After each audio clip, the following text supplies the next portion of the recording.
teman-teman, balik lagi sama gue Sehla Fukon. Di sini kita akan melanjutkan sharing-sharing kita mengenai makroekonomi bisnis dalam tema Money, Growth, and Innovation di hari ini. Oke, sebagai pembuka kita akan membahas kembali ya apa itu uang. Adalah seperangkat aset dalam perekonomian yang secara teratur digunakan orang untuk membeli barang dan jasa dari orang lain. Jadi, oke, next. Oke, kita di sini bakal banyak merujuk ke teori klasik dari inflasi ya, dan teori kuantitas uang. Inflasi adalah kenaikan tingkat harga secara keseluruhan, dan hyperinflation atau hiperinflasi adalah tingkat inflasi yang luar biasa tinggi.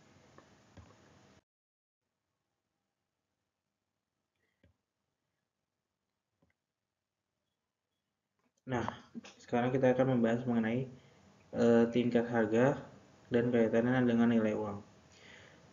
Teori kuantitas uang digunakan untuk menjelaskan penentu jangka panjang dari tingkat harga dan tingkat inflasi. Inflasi adalah fenomena ekonomi yang menyangkut nilai alat tukar ekonomi. Ketika tingkat harga keseluruhan naik, nilai uang akan turun.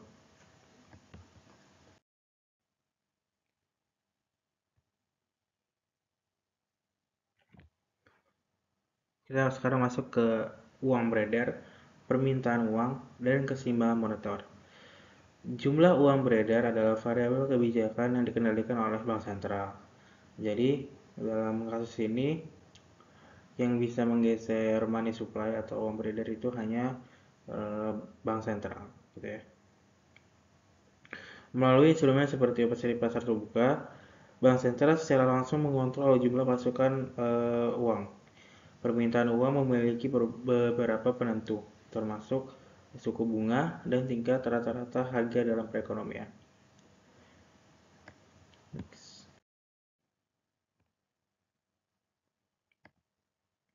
Orang memegang uang karena itu adalah alat tukar. Jumlah uang yang dipilih orang untuk dipegang tergantung pada harga barang dan jasa. Dalam jangka panjang, tingkat harga keseluruhan menyesuaikan dengan tingkat di mana permintaan uang sama dengan penawaran. Oke, jadi di bagian ini kita ngebahas mengenai money demand ya. Faktor-faktor apa yang mendorong permintaan uang.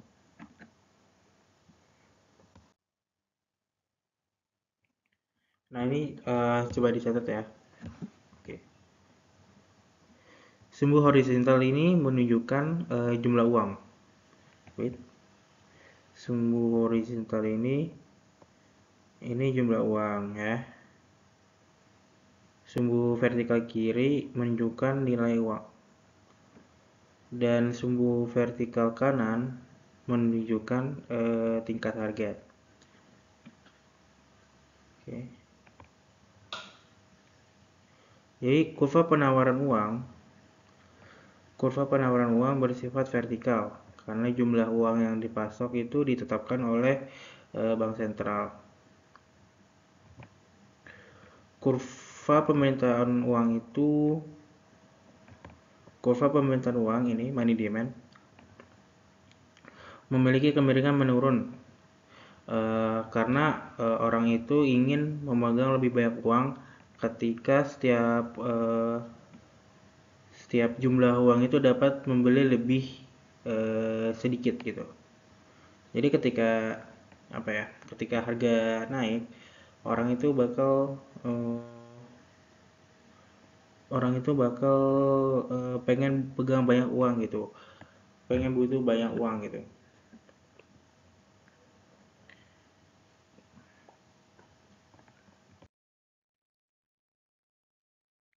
Oke, jadi oke, belum datang. Nah,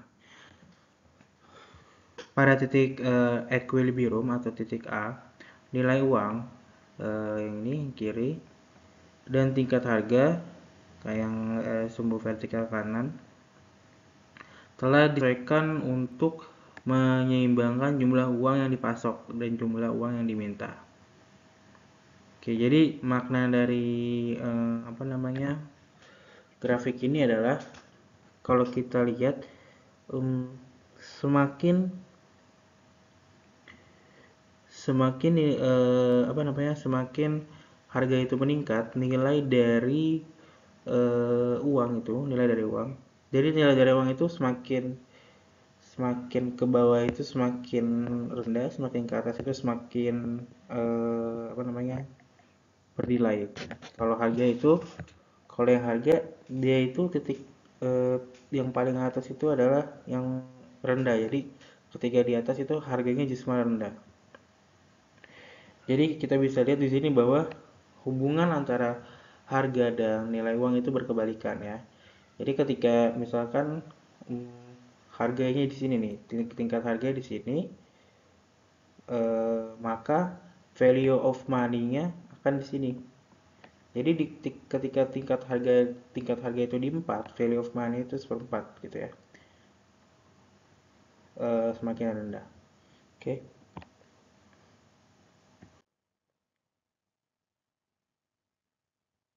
Oke. Kita lihat lagi kurvanya. Oke. Jadi tadi kan udah dijelasin bahwa yang bisa menggerakkan kurva money supply itu atau kurva penawaran uang itu hanya pemerintah ya, atau dalam hal ini bank sentral. Jadi ketika money supply geser ke kanan, dalam hal ini ditambah biasanya melalui operasi pasar terbuka gitu ya.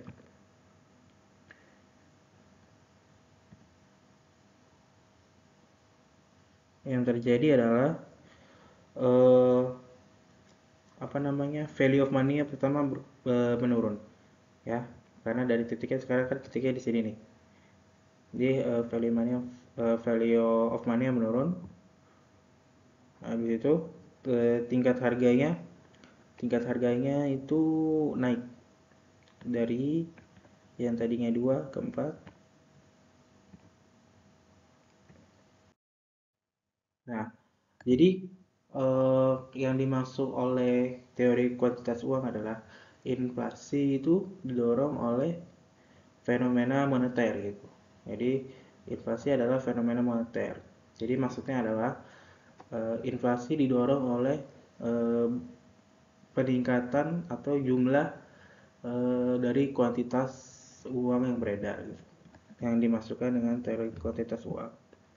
Teori kuantitas, ya, teori kuantitas uang.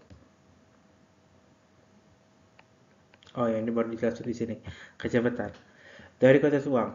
Bagaimana tingkat harga ditentukan dan mengapa itu dapat merubah dari waktu ke waktu disebut teori kuantitas uang. Nah, jumlah uang yang tersedia dalam perekonomian menentukan nilai uang tadi ya. Karena yang tadi kan yang bergerak itu kan money supply-nya, yang bergerak ke kanan money supply-nya. Penyebab utama inflasi adalah pertumbuhan kuantitas uang. Oke. Tadi ternyata dijelasin juga ya. Oke. Sekarang kita akan membahas mengenai dikotomi klasik dan netralitas moneter. Jadi konsep ini dibangun oleh ekonom yang namanya Humes. Jadi dia ini mengklasifikasi lah ada dua jenis variabel dalam ekonomi gitu. Ada variabel nominal dan ada variabel real gitu. Variabel nominal adalah variabel yang diukur dalam satuan moneter. Variabel real ada variabel yang diukur dalam satuan fisik. Nah, mungkin dengan contoh bakal lebih jelas ya. Oke, contoh dari variabel nominal adalah upah nominal dan upah nominal dan ini harusnya GDP nominal ya. Salah ketik. Contoh variabel real adalah upah real dan GDP real. Oke, mungkin kita bahas dari GDP dulu ya. Dari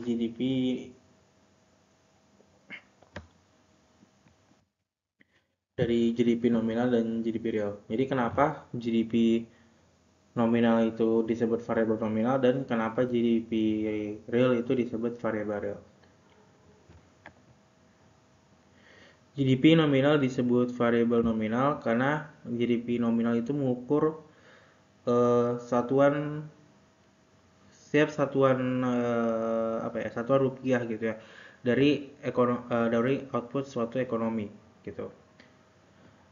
Sedangkan GDP real itu adalah variabel real karena itu mengukur total kuantitas gitu ya.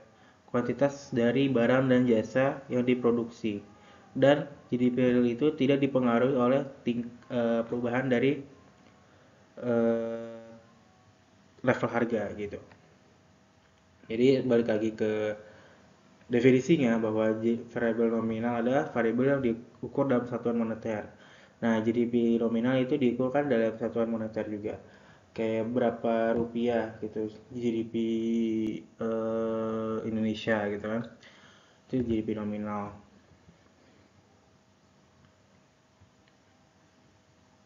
Sedangkan kalau GDP real itu kalau kita ingat lagi ke pembelajaran yang awal, dia itu apa namanya? eh, membicarakan mengenai total kuantitas dari barang dan jasa yang diproduksi yang dimana itu kita tidak me, apa ya, mengikut sertakan gitu ya perubahan level dari harga itu gitu.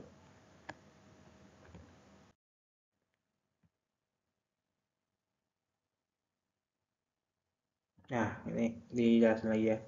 Menurut Hume dan lainnya, variabel ekonomi real tidak berubah dengan perubahan jumlah uang beredar. Jadi ini yang dimaksud dengan netralitas moneter ya. Variabel ekonomi real itu tidak berubah dengan perubahannya jumlah uang beredar. Menurut dikotomi klasik, gaya yang berbeda mempengaruhi variabel nyata dan nominal. Perubahan jumlah uang beredar mempengaruhi variabel nominal, tetapi bukan variabel real. Nah, ini key message-nya ya. Perubahan jumlah uang beredar mempengaruhi variabel nominal, tetapi bukan variabel real. Ketidakrelevanan perubahan moneter eh,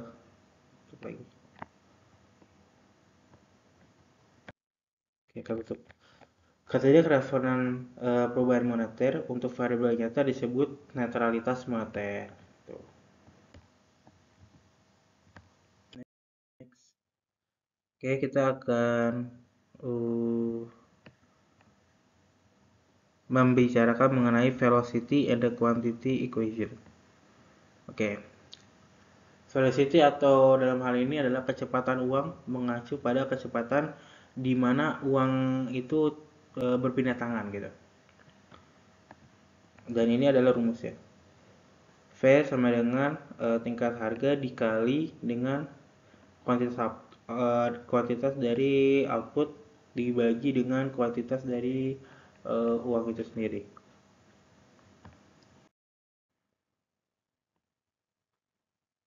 Dan jika ditulis kembali menjadi seperti ini. Tadi ya, kuantitas uang dikali dengan eh, apa namanya? Kali dengan velocity ya sama dengan hmm, apa namanya? tingkat tingkat harga dikali dengan output. Jadi persamaan kuantitas menghubungkan kuantitas uang dengan nilai nominal output gitu.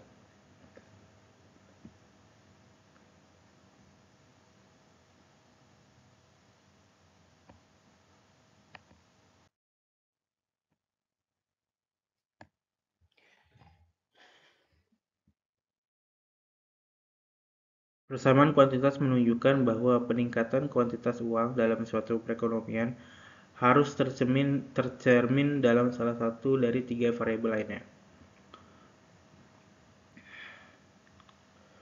Tingkat harga harus naik, jumlah output harus meningkat, atau kecepatan uang harus menurun.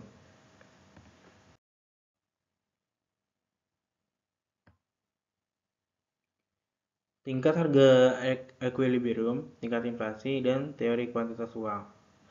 Kecepatan uang relatif lebih stabil dari waktu ke waktu. Ketika bank sentral mengubah jumlah uang, itu menyebabkan perubahan proporsional dalam nilai nominal output. Jadi apa namanya?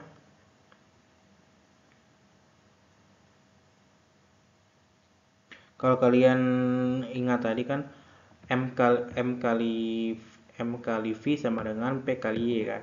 Jadi ketika bank sentral mengubah jumlah uang itu menyebabkan perubahan proporsional dalam P kali Y. Apa dalam nominal nilai nominal output gitu. Kenapa di sini disebut nilai nominal ya? Karena yang karena tadi ya, karena konsep netralitas moneter itu ya. Jadi karena uang itu netral, uang tidak mempengaruhi output gitu. Jadi dia hanya mempengaruhi variabel nominal aja yang kayak seperti tadi udah dijelasin.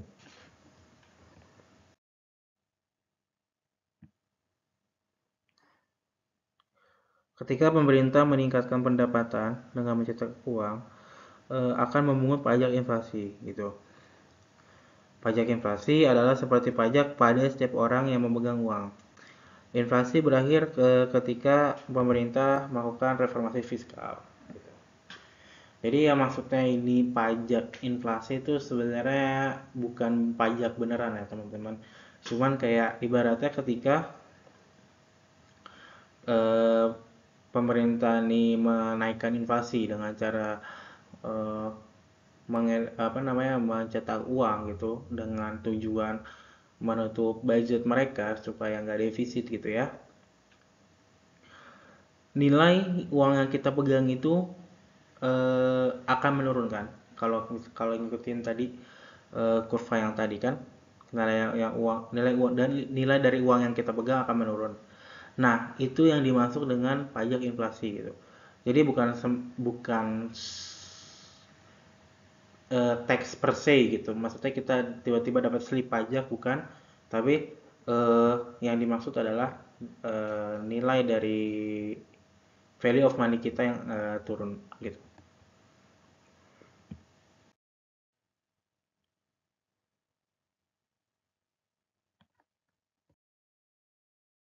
Ya, next. Kita bakal membahas efek Fisher. Gitu. Ini cukup menarik, teman-teman. Efek Fisher mengacu pada penyesuaian 1:1 dari suku bunga nominal ke tingkat inflasi. Menurut efek Fisher, ketika tingkat inflasi naik, suku bunga nominal naik dengan jumlah yang sama gitu. Tapi suku bunga real tetap sama gitu. Jadi, let's say menurut apa namanya? Teori kuantitas uang kan yang mendorong inflasi kan pemerintah gitu ya. Pemerintah dengan mencetak uang dia mendorong inflasi. Tapi nanti juga ketika inflasi naik, menurut efek Fisher ini ya, suku bunga ini juga akan naik dalam jumlah yang sama gitu. Suku bunga nominal ya, notesnya. Nah, ini sebenarnya lebih pengen membuka diskusi gitu ya. Apa sih kalian pernah dengar nggak sih kayak inflasi ini menyebabkan daya beli yang melemah gitu? Kalau kalian apa namanya? Kalau kalian kulik sebenarnya inflasi itu tidak dengan sendirinya mengurangi daya beli real masyarakat, gitu kan? Mungkin itu apa namanya? Ini tuh bisa dijelaskan dengan netralitas moneter tadi gitu ya. Karena perubahan jumlah uang itu hanya berdampak pada harga tanpa mempertimbangkan efek terhadap pendapatan nominal dan variabel real dalam jangka panjang. Jadi yang dimaksud dalam valuasi ini adalah valuasi bahwa inflasi sama dengan penurunan daya beli gitu kan. Eh, valuasi ini hanya melihat bahwa inflasi itu tidak inflasi itu hanya meningkatkan harga gitu tanpa meningkatkan pendapatan nominal. Padahal kalau misalkan kalian kulik gitu ya, ketika harga itu naik gitu kan, orang-orang itu eh, cara mereka menghidupkan diri kan dari memberikan layanan mereka gitu. Antara itu kalian berbisnis atau kalian bekerja gitu kan. Jadi sebenarnya ketika apa namanya harga itu naik, pendapatan nominal itu juga harusnya naik gitu. Dan disinilah keletakan kesalahan dari evolusi inflasi itu selalu mengurangi daya beli gitu. Karena eh, pendapatan nominal itu selalu mengikuti inflasi gitu. Nah, tapi ada juga ini cost dari inflation gitu ya sebenarnya. Ini yang memang kerugian-kerugian lah dari inflasi gitu. Ada shoe leather cost, menu cost, relative price variability, tax distortion, confusion and inconvenience, sama arbitrary redistribution of health. Oke, shoe leather cost. Shoe leather cost adalah sumber daya yang terbuang ketika inflasi mendorong orang untuk mengurangi kepemilikan uang mereka. Inflasi mengurangi nilai uang yang sebenarnya, sehingga orang memiliki insentif untuk meminimalkan kepemilikan uang mereka. Lebih sedikit uang tunai membutuhkan lebih sering perjalanan ke bank gitu kan untuk menarik dari rekening yang berbunga gitu. Nah, jadi di sini menggambarkan bahwa ketika inflasi itu orang akan lebih senang memiliki megang cash yang lebih sedikit gitu. Karena value-nya tadi value yang melemah gitu kan, value yang rendah. Nah, dengan itu tapi orang harus sering-sering ke bank jadinya. Jadi ketika mau beli apa-apa ke bank itu kan sangat merepotkan gitu kan. Itu yang dimaksud dari Schiller Pass.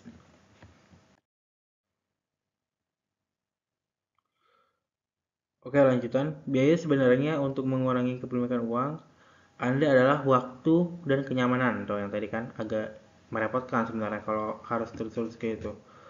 Eh, terus-terus ke bank.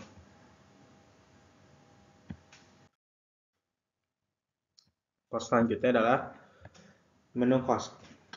Adalah biaya penyelesaian harga gitu kan. Selama masa inflasi, perlu untuk memperbarui daftar harga dan harga yang eh, di posting lainnya gitu. Ini adalah proses yang memakan sumber daya yang menghilangkan kegiatan produktif lainnya. Jadi, let's say kalian apa namanya restoran gitu ya, nah, restoran. Karena harga naik terus gitu misalkan inflasi ya, kalian tuh harus apa namanya ganti menunya terus gitu. Nah, itu salah satu cost dari eh, inflasi. Dan tadi menu cost tadi maksudnya analogi aja ya, bahwa ini tuh nggak cuma ke restoran, maksudnya ke yang lain juga bisa. Cuman tadi analoginya pakai restoran gitu. Ada cost selanjutnya dari inflasi adalah relative price variability and the misallocation of resource.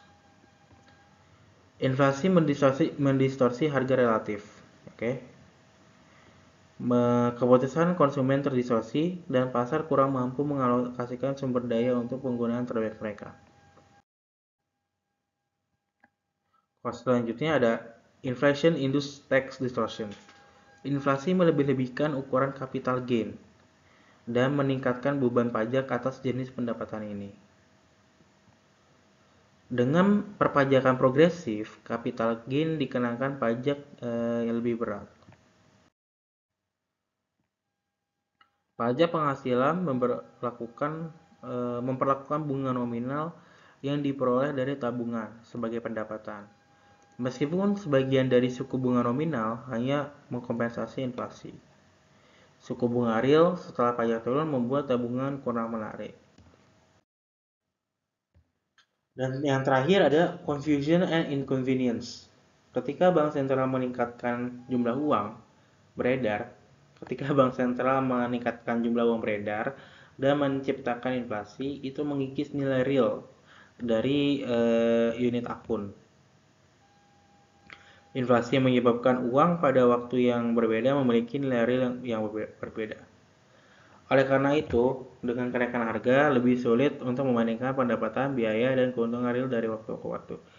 Jadi ini maksudnya apa? Kayak karena inflasi gitu ya, kita harus menyesuaikan dari harga dari harga di waktu A dan waktu B itu. Itu yang merepotkan dari inflasi itu gitu. Intinya kita harus menyesuaikan ya, menyesuaikan dari uang nilai uang di waktu berbeda dengan yang di waktu lainnya gitu karena inflasi harus disesuaikan.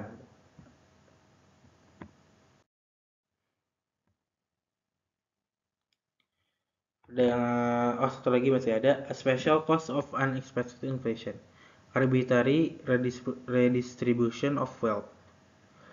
Inflasi yang tidak terduga mendistribusikan kembali kekayaan di antara penduduk dengan cara yang tidak ada hubungannya dengan prestasi atau kebutuhan.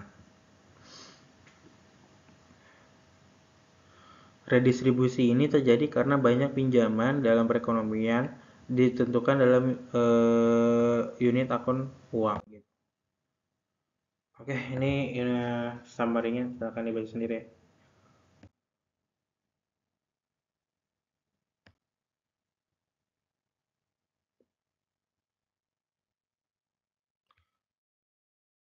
Nah, ini tadi ya mengenai files yang tadi ini coba kalian pikirkan kembali gitu.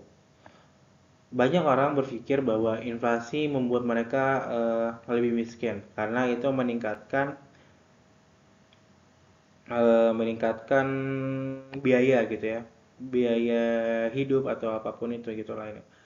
Pandangan ini pandangan ini merupakan fallacy karena inflasi juga meningkatkan pendapatan nominal gitu. Itu yang tadi summary yang sempat gue sampaikan agak panjang tadi mengenai fallacy dari eh, inflasi menyebabkan lemahnya daya beli gitu ya. Oke, kayaknya cukup sampai sini. Thank you udah menyimak dan good luck buat UTS-nya sama teman-teman SB 60.